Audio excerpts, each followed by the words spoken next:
لناوندا کارنگیا آشتیا نفنتوی دکتر نجمدین کریم پارێزگاری کەرکووکی باژارێ دەوڵەمەندی نەفتێ و هەری کێشەدارێ عێراقی گوت کێشەیە کەرکووکی نەکێشەیە نەفتەیە و نەکێشەیە نژادیە و جوداهیە نێڤبەرە پێک هاتێن باژاریە. من بەڕێی من کێشەی بێباوەڕیە لە نێوان لایەنەکانە و ئێمەش وەکو کورد ئەبێ بەشی خۆمان لە کارەکان بکەین بۆ ئەوەی بتوانین ئەو بێ بڕواایە هەیە لەگەڵ لایەنەکانی ترا کەم بکەینەوە و زیاتر باوەڕمان بەیەکەوە هەبێ و ئەوانیش دڵنیا ببنەوە لەوەی کە کورد وەکو زۆرینەی خەڵک لە کەرکووک دژی ئامانج و داخوازێنەتەوەیەکانی نەعەرەبە نەتورکومان نەخەڵکی ترە.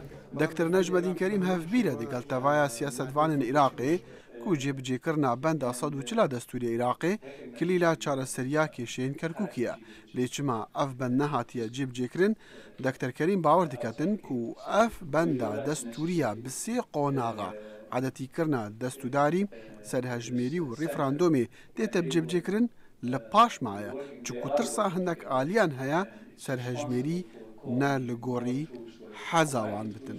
ئێمە ئەبێ هەوڵی تەواو بدەین بۆ جێبەجێکردنی مادەی 140 بەڕێی من جگە لە حکوومەتی بەغدا لایەنی کوردیش لەوەیە تەقسیری هەیە ئەبێ هەوڵەکە جدی بدرێ بەڵام لە هەمان کاتیشا ئێمە ئەبێ لە کەرکووک وەکو کورد وەکو زۆرینەی کورد کە کاری کەرکووک باش یا خراپ لەسەر ئێمە ئەکەوێتەوە ئێمە ئەبێ کارەکانی خۆمان بکەین و بەردەوام بین و کەرکووک بەرەو پێشەوە بەرین دەستی بەغای لەسەر کەم بکەینەوە.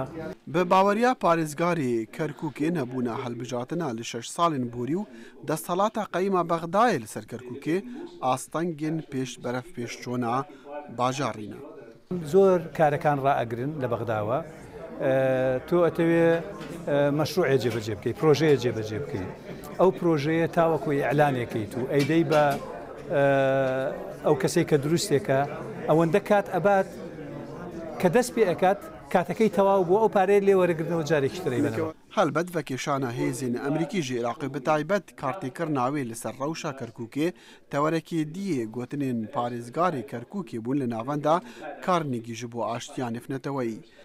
بە باوەریاوی تەڤایە پێک هاتن عێراقی کۆمەڵا سەدر نەبتن هیوی دەکەن هێزین ئەمریکی بمینن چونکو هێشتا نە سنووری عێراقی و نە ئەسمانی عێراقی پاراستیە وەگەر هەنێک سیاسەتوان بێژن وان نەوێت ئەمریکی بمینن بێگومان ji ber hinek berjewendî û qazancên siyasî ye.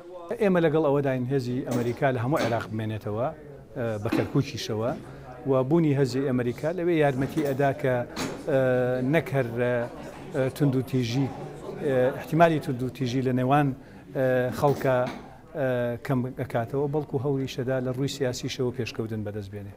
ji ber ku bajarê Kirkûkê bajarê piraniya Kurdan e Dr. Nejmedîn Kerîm pêşniyaz diketin ku hikûmeta Herêma Kurdistanê û rêberatiya siyasiya Kurdî jî hindek rêkeftina digel pêkhatên diyên Kirkûkê biket weka Ereb û Turkmanan.